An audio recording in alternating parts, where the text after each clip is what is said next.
Hello guys, আসসালামু আলাইকুম। আজকে আমি ভুড়ি রান্না করব।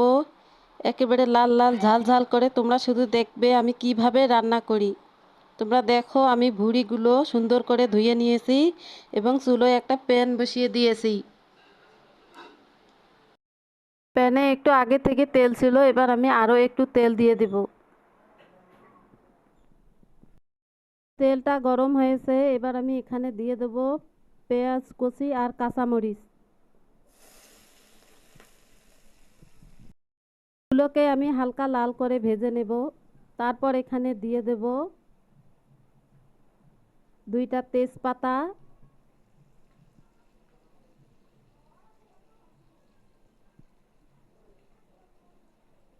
তারপর দিয়ে দেব এলাচ লং।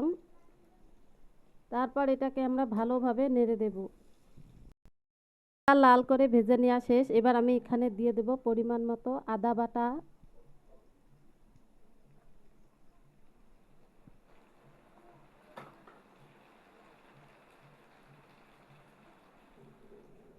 পরিমাণ মতো রসুন বাটা,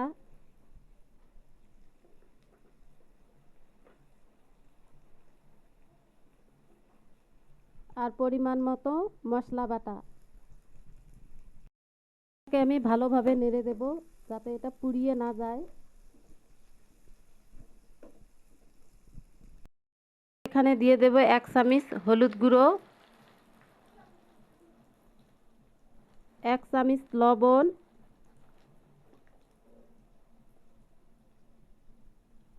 1 চামচ মরিচ গুঁড়ো,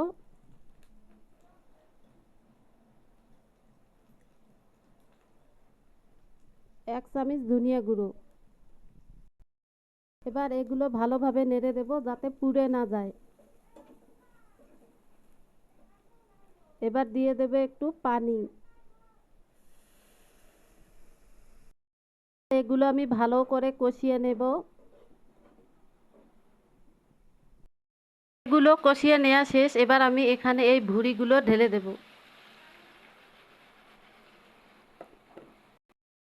এগুলো ভালো করে নেড়ে দেব।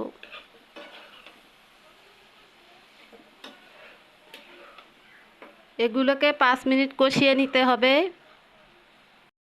তোমরা দেখতেই পারছো এগুলো আমি কষিয়ে নিচ্ছি। তরকারিটা না কষালে কিন্তু মজা লাগবে না। দেখুন আমার কষিয়ে নেওয়া শেষ। এবার আমি এখানে সিদ্ধ হওয়ার জন্য পরিমাণ মতো পানি দিয়ে দেব।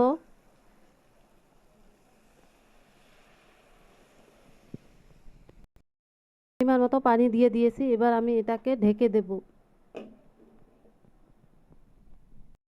এবার এটাকে আমি নেড়ে দেব।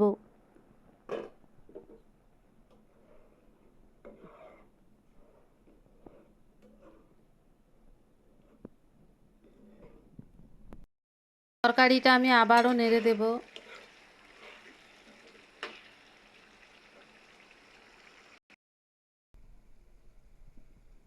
দেখুন আমি আগে থেকেই দুটো আলু ছোট ছোট করে কেটে নিয়েছিলাম। এগুলো এখন আমি এখানে ঢেলে দেব। এগুলো ভালোভাবে আবার নেড়ে দেব।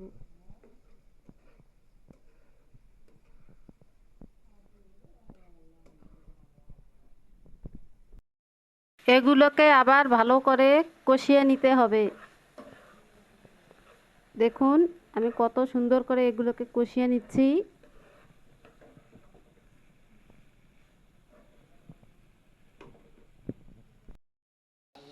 দেখুন আমার ভুঁড়ির তরকারিটা হয়ে গেছে।